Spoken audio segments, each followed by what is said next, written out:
সামনেই বান্ধবীর বিয়ে, তো আজকে একটু আইবুড়ো ভাত খাওয়াবো ওকে। সেই জন্য সকাল থেকে শুরু হয়ে গেছে বাড়িতে রান্না বান্না। এদিকে মা ফ্রাইড রাইসের জন্য সবজিগুলোকে ভাজছিল, আর এদিকে মাছটাও তৈরি হয়ে গেছে প্রায়। মাছটা হয়ে যাওয়ার পর আমি এখানে পাঁপড়গুলোকে ভেজে দিচ্ছিলাম, কারণ এই ছোট ছোট জিনিসগুলোই পরে আর হয়ে ওঠে না। সব রান্না প্রায় হয়ে গেছে, আর এখানে ফ্রাইড রাইসও রেডি। আর এদিকে হচ্ছিল চিকেন, আর পাশেই মা করছিল চিকেনের পকোড়া।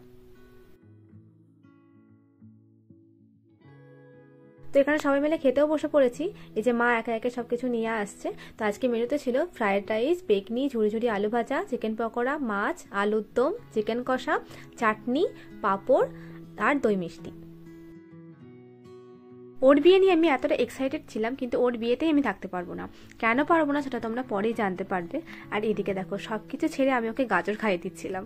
তো আজকের ভিডিওটা কেমন লাগলো অবশ্যই জানিও, ভালো লাগলে একটা লাইক করে দিও।